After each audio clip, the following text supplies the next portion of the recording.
Saludos a todos, testigos de K. Yo soy K y bueno, antes que nada debo decir que al fin hemos llegado a los 100 suscriptores, así que gracias a todos ustedes por estar aquí. Y qué mejor para celebrarlo que trayendo a ustedes al fin el segundo libro de la Torre Oscura llamado La Llegada de los Tres. Este tiene 3 arcos principales, cada uno protagonizado por una de esas 3 invocaciones de las que nos habló el Hombre de Negro a través del tarot en el tomo anterior. Hoy vamos a abarcar la primera de 2 partes del capítulo 1 llamado El Prisionero. Antes de empezar, recuerda seguir todas nuestras redes y apoyarnos a través de los diferentes medios y links que hay en la descripción. Pero bueno, sin darle más vueltas al asunto, vamos a empezar.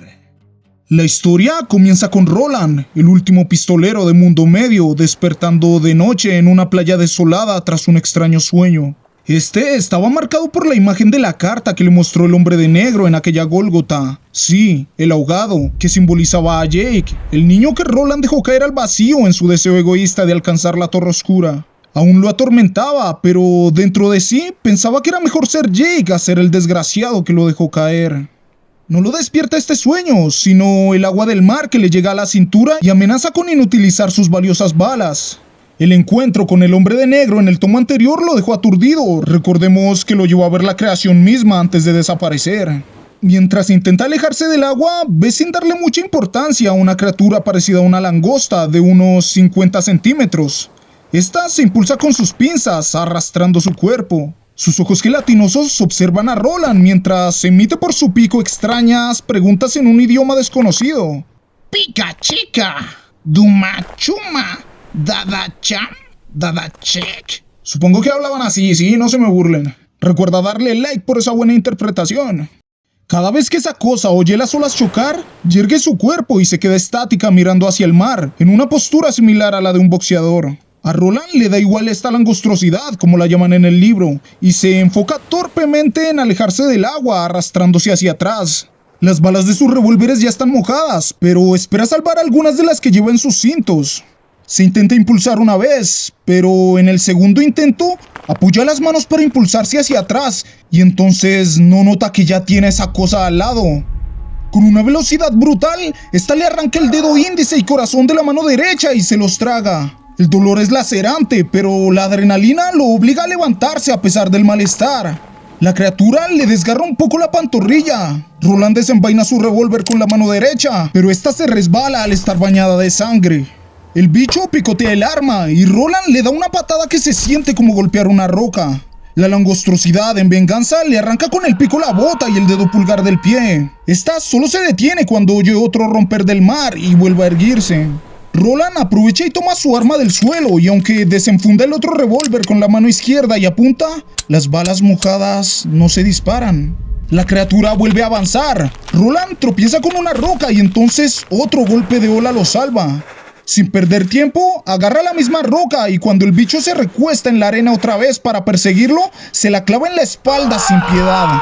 Luego, ignorando sus chillidos, la pisa hasta dejarla inmóvil. El pistolero logra ver entre los jugos del animal sus dedos, lo cual le hace vomitar. Tambaleándose, Roland recoge algunas de sus cosas. Está impactado, pues nunca había recibido un daño parecido y en tan poco tiempo. Divisa más langostrosidades a lo lejos haciendo las mismas preguntas. Así que cruza unas piedras que delimitan con la playa y llega a una zona verde y segura donde cubre sus muñones con tabaco, esperando evitar un posible veneno o infección. Así, en medio del frío y el tremendo dolor que le provocan sus heridas, finalmente se duerme. Esta vez sueña con el tarot del Hombre de Negro y su designio de que el número 3 marcaría su destino. El primero era el prisionero, un hombre que llevaba un mandril sobre los hombros y parecía tener una expresión de auténtico horror en su rostro. Este había sido invadido por el demonio llamado Heroína. Roland entonces despierta sobresaltado por el ruido de una gaviota, pensando que era una langostrosidad. Ya es de día y entonces echa un vistazo a la playa donde no mira ningún bicho como el que lo atacó. Al parecer estos son nocturnos. Sus heridas palpitaban, así que las cubrió con pedazos de su camisa y posterior a esto hizo revisión de sus balas. Descartó las de los revólveres que se habían mojado completamente y continuó con las que llevaba en sus cintos. De 57, 37 habían quedado inservibles por su excesivo contacto con el agua. Las 20 restantes eran un azar, pues estuvieron cerca del agua, así que algunas funcionarían y otras no. Exactamente, todo pinta bastante mal.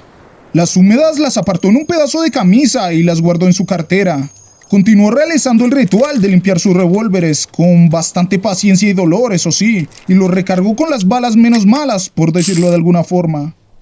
Había comido un poco de carne, lo que le dio algo de fuerza, y fue a paso errático a la playa a recoger sus cantimploras que habían sobrevivido a la marea y a las langostrosidades. Que, por cierto, en este momento notó que el cuerpo de su agresora ya no estaba. Nunca supo dónde terminó. Bebió algo de agua, se calzó su bota destrozada que aún tenía la forma del pie, y aunque casi pierde el conocimiento en la playa, lo cual habría sido fatal, logró regresar a la zona verde donde durmió 16 horas debajo de un árbol hasta la madrugada del siguiente día. Roland despertó con señales de infección en la mano. Unas líneas rojas y retorcidas empezaban a recorrer su palma y muñeca. Tenía poca agua y ya no le quedaba comida, sin embargo lo llamaba el deber de continuar. Observó por última vez las montañas donde vio a Jake antes de caer y decidió caminar por la playa hacia el norte sin sentido alguno, solo guiado por su corazón. A pesar de la fiebre y sus repetidas caídas, el pistolero avanzó un buen tiempo por la playa hasta que dio con una inesperada figura erguida en medio de la arena. Era una puerta. Sí, en medio de la nada. A eso de las 3 de la tarde llegó hasta esta. Era una estructura de roble de 5 metros de alto que no estaba sujeta a marco alguno y tenía un pomo dorado con el diseño de un mandril sonriente en él. Sobre ella resaltaban las palabras "El prisionero". La puerta parecía estar y no estar al tiempo, pues si tratabas de rodearla para ver su parte trasera, esta desaparecía y se volvía intangible, a pesar de seguir emitiendo sombra, pero al volver a estar frente a la misma, se materializaba nuevamente. Roland escuchaba un zumbido proveniente de la puerta y entonces, tomando valor, giró el pomo y lo abrió. Todo esto solo para volver a cerrar la puerta de golpe con miedo en sus ojos, pues al abrirla se había encontrado con una visión de la tierra desde una altura imposible para él. Entrar a esta especie de portal significaría caer al vacío. Pero aquí pone en práctica una enseñanza de su antiguo instructor Kurt, el cual, como a todo pistolero, le había enseñado a no quedarse con lo que se ve a un simple vistazo, sino también a utilizar los ojos de la mente para detallar aquello que puede pasar desapercibido a una persona normal. Y entonces Roland supo que había visto algo más. Eran bordes blancos alrededor de aquella vertiginosa imagen y concluyó que lo que había observado era la ventana de algo que volaba alto. Abrió la puerta de nuevo y esta vez la imagen era la de un anuncio de un carruaje sin caballos. Entendió entonces que este era el mundo de Jake. La imagen a través de la puerta se movió vertiginosamente hacia un pasillo con asientos dobles que estaban dentro de una cabina. La mayoría de los sitios ocupados por personas que leían y escribían sobre papel. Esto le impresiona a Roland, pues recordemos que en su mundo este recurso es re escaso e incluso equivalente al oro. En el sitio habían filas de ventanas a los lados a través de los cuales se veía el cielo. De pronto, una mujer con pantalones y traje rojo se acercó hasta quedar frente a él. Fue tanto así que Roland incluso pensó que ella podría llegar a atravesar la puerta. La chica preguntó, ¿le apetece algo? Y entonces una voz que se sintió propia respondió, Ginebra. Fue aquí cuando comprendió todo. No era simplemente una puerta, estaba viendo a través de los ojos de alguien. Sí, del prisionero, quien estaba dentro de un carruaje volador, o sea, un avión. Roland lo veía en primera persona, como si se tratase de un videojuego. De pronto, la visión avanzó por el pasillo hacia una puerta que decía libre. Era el baño del avión. Roland pudo ver como una mano con un anillo en ella se estiró y giró el picaporte. Al entrar y cerrar la puerta, la visión se levantó hacia un espejo. El rostro era el mismo de la carta del prisionero del tarot. Estaba enfermo al igual que Roland, pero en su caso era esclavo de aquel demonio llamado heroína. Una extraña curiosidad invadió a Roland, quien con profundo desapego decidió entrar a la puerta sin pensar en lo que le pudiera pasar. El hombre al otro lado era Eddie Dean, quien intentaba pasar 1 kilo de cocaína adherido bajo cada axila por la aduana de Nueva York. Había pedido ginebra para calmarse, pues estaba viviendo el pavo frío y empezaba a sentir náuseas y malestar. La diferencia entre el pavo frío y el mono que provoca la abstinencia por consumo de cierta sustancia se la había explicado su hermano Henry, un yonki enganchado a la heroína. Con el mono sabes directamente que vas a vomitar, sudar y temblar por no consumir. Pero el pavo frío es aún peor, pues es ese sentir previo de que el mono y sus síntomas están por llegar, lo cual es jodidamente angustiante. Ambos hermanos años atrás habían prometido no engancharse a esta sustancia, pero ahora eran presas de ella. En ese estado, Eddie había ido al baño para comprobar su aspecto, y al mirarse en el reflejo, notó que sus ojos no eran los suyos, no eran avellanas, sino azules, fríos y hasta parecían reflejar algunas gaviotas dentro de sí. De pronto, el color de estos volvió a la normalidad. Por momentos creyó escuchar pensamientos ajenos. En algún momento escuchó algo como: «He cruzado, estoy en el carruaje celeste», lo cual lo confundía. Y entonces sintió náuseas y vomitó. Roland había dicho lo del carruaje celeste al entrar a una especie de limbo entre la puerta de la playa y la mente del tal Eddie, para posteriormente tirar hacia atrás sin salir del todo de ese plano. Sintió en serio que de quererlo podría llegar a controlar al sujeto. Para probarlo se adentró más en esa conciencia compartida, volviéndose Eddie por un momento. Pero ¿y su cuerpo real? Roland volteó entonces hacia atrás, manejando la cabeza del otro sujeto, y a pesar de que veía las paredes del baño del avión, también podía observar como montado en Photoshop el portal místico flotando detrás de él en forma de puerta, y a través de este su cuerpo tendido en la arena de la playa. Debía ser prevenido, pues si anochecía estaría expuesto otra vez a las langostrosidades. Roland volvió a retroceder sin salir del todo, para ver si el dueño del cuerpo había notado algo.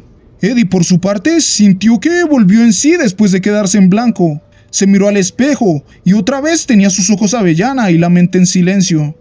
Aún faltaba para aterrizar, así que confundido por la experiencia, volvió a su asiento tratando de no verse sospechoso. Ya tenía su ginebra y cuando la azafata se le acercó, todo se volvió blanco otra vez. «Me gustaría comer algo, por favor», dijo el pistolero, quien había tomado de nuevo el control de Eddie. Primero pidió un popkin, pero la chica no le entendió. Roland buscó en la mente del joven y vio que su equivalente en este mundo era un sándwich. La chica le dijo que solo había de atún, y el pistolero oyó tul, lo cual supongo le revivió algunos traumas con cierto pueblo, ¿no? Ella le tomó el pedido y cuando le preguntó por qué estaba pálido, el compa solo le dijo que era por hambre. La mujer no lo cuestionó más y fue a preparar el tal popkin. Eddie volvió a tomar el control entonces, cada vez más confundido por estos momentos en los que se quedaba en blanco. La voz de Henry, como su conciencia, le decía que se calmara, pero aquello no era solo el pavo frío, se había quedado en blanco en varios momentos sin haberse desmayado o algo por el estilo, y la verdad eso nunca le había pasado. Tenía pensamientos y a veces sentía que ni siquiera eran los suyos, por lo cual podemos decir que se estaba mal viajando. Eddie traía su cargamento desde Nassau en las Bahamas, donde había entregado unas llaves a un hombre inglés de apariencia amarillenta, con bigote anticuado y dientes torcidos. En 2 días le llevaría el producto que debería transportar en avión hasta el jefazo Emilio Balazar. El hombre de mal aspecto le había prometido un poco de caballo a Eddie para esos días de espera, pero quiso verle la cara dándole un mal producto. Nuestro prisionero demuestra el temple al amenazar al inglés diciéndole que su jefe Balazar acabaría con él si se moría por probar ese mal producto.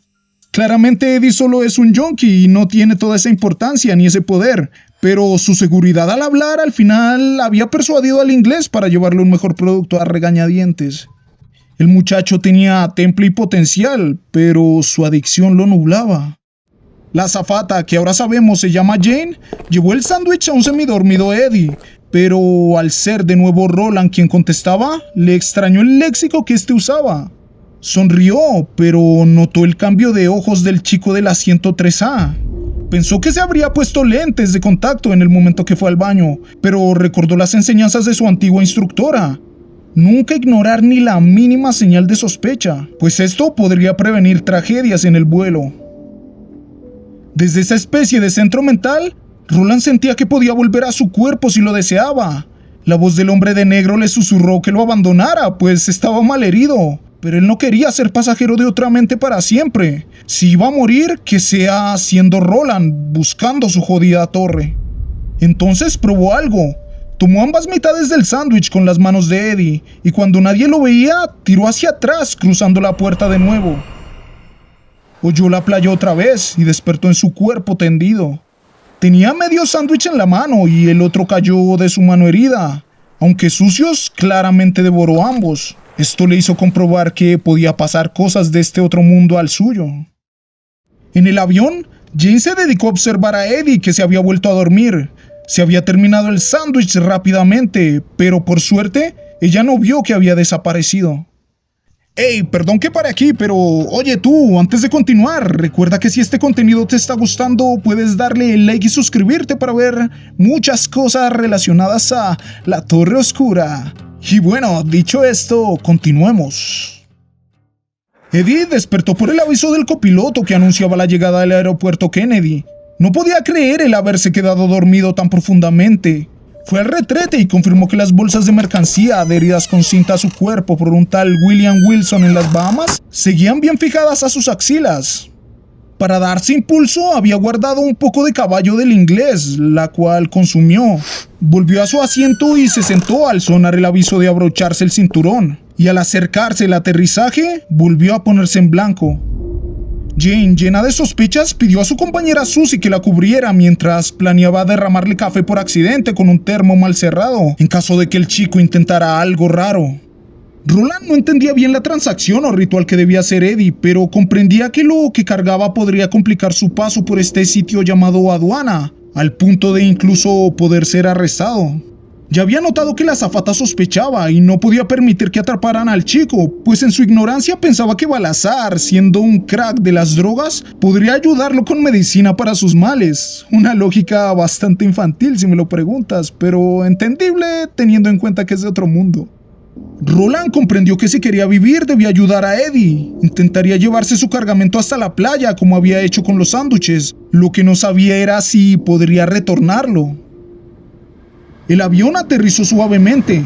Jane, al ver que el sujeto no hacía nada raro, cerró el termo de café y se desahogó con Susie sobre sus sospechas.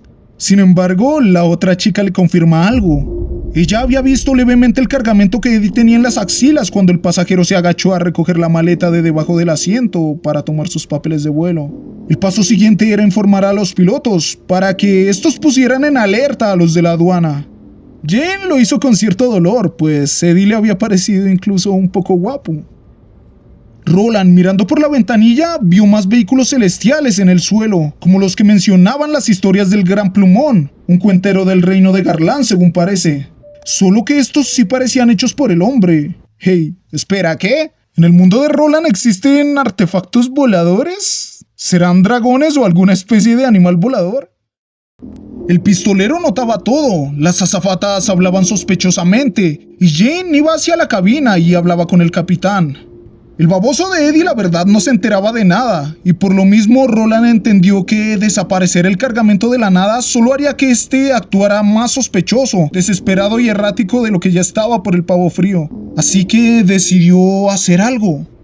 Decidió contactarlo. Eddie estaba guardando los papeles de aterrizaje en su camisa cuando Roland contactó con él de una manera cuidadosa para que no se espante. Esta vez no era la voz de Henry la que sonaba en su cabeza, mucho menos la de su hermana Selina, que había perecido atropellada cuando era tan solo una niña, sino de alguien más, una voz seca y adulta que le advirtió sobre las sospechas de las azafatas y que parecía querer ayudarlo. A pesar del contacto casi paranormal, Eddie logró mantener la compostura sin aterrorizarse. Pensó en ignorar la voz, pero esta le pidió que creyera e hiciera todo lo que decía si quería salir bien librado. El avión se detuvo entonces y conectaron la manga de descenso de pasajeros. Roland le ordenó ir al baño mientras los pasajeros bajaban, pues él se encargaría del problemilla. Eddie, ahora poniendo atención a las constantes miradas de las azafatas y el capitán, entendió que estaba en problemas, y aquella voz, fuera lo que fuera, tenía razón. Sin más opciones, entonces obedeció. Fingió que iba a vomitar y se metió al baño trabando la puerta, mientras McDonald, el capitán, se quedó afuera diciéndole que debía salir del avión. Ya adentro, Eddie no podía evitar pensar que se estaba volviendo loco, y por eso escucha voces. Pero en eso, la voz de Roland le indicó que se preparara, que él debía dar el paso crucial. El prisionero se conectó entonces con los pensamientos y los sentidos del pistolero. Se sintió dos por un momento. Podía ver la puerta mística y la playa al otro lado, mientras afuera golpeaban para que saliera. dio un respiro y entonces cruzó el portal. Cayó en la arena de aquel otro mundo. Se cortó la palma de la mano con una concha de mar y entonces vio a un hombre que daba la apariencia de estar en las últimas. Este se levantaba de la arena. Sí, era el demacrado Roland. El capitán McDonald y el copiloto Dere cerraron el agua del avión para evitar que Eddie desechara su cargamento. McDonald pidió traer agentes de la aduana armados y les dijo a las azafatas que se vayan. Pero Susie lo confrontó y le dijo que se quedarían, pues ellas habían descubierto al sujeto. Bien empoderadas, mis muchachas. El capitán ya había golpeado la puerta mucho, solo estaba esperando a que bajaran todos los pasajeros para derribarla. En el otro mundo, Roland apuraba a Eddie para que cortara con su cuchillo las cintas que adherían la mercancía a su cuerpo. El cuchillo de Roland estaba bien fachero, por cierto. En el avión, una anciana que preguntaba por su siguiente viaje retardaba el derribamiento de la puerta. Así que McDonald se desesperó y la despachó de una forma cortante. Mientras la anciana se iba, llegaron los agentes de aduanas. Eddie, al otro lado, por los nervios y la presión de escuchar que ya estaban empezando a tumbar la puerta, se alcanzó a cortar, provocando un hilillo de sangre en su pecho. Roland tuvo que ayudarlo con su mano buena, a pesar del estado en que se encontraba. Arrancaron con tal rapidez las cintas del cuerpo del chico que le dejaron marcas rojas por todo lado. Al final, tiraron las bolsas con mercancía en la arena, y el muchacho se puso su camisa nuevamente. Luego se desajustó los pantalones, pues tenía un plan para volver. Y dejándole la merca al extraño dimensional, cruzó la puerta de nuevo a su mundo. McDonald y Dere finalmente lograron empujar la puerta del baño y vieron a Eddie con los pantalones abajo en el retrete. Este alegó que le dieran un poco de privacidad mientras guiñaba un ojo a Jane, quien se sonrojó. Lo hicieron levantarse sujetándolo entre los dos, pero él mantenía la calma. Revisaron el inodoro y no encontraron ningún cacaroto. McDonald, entonces furioso, lo entregó a los agentes de aduanas. Estos lo sacaron al aeropuerto ante cientos de miradas curiosas, mientras muchos más agentes llegaban al lugar. Y bueno, testigos de K, hemos llegado al final de esta primera parte del arco del prisionero, una de las invocaciones mencionadas en el primer tomo. De momento me ha parecido interesante cómo manejan la conexión entre estos universos. Eddie viene de un contexto totalmente distinto al del pistolero, con cosas densas encima. Así que podría dar para interacciones realmente interesantes entre estos dos muchachos. Recuerden que si el video les gustó pueden darle like y suscribirse. Pero sobre todo, recuerden luchar por sus sueños, testigos de K.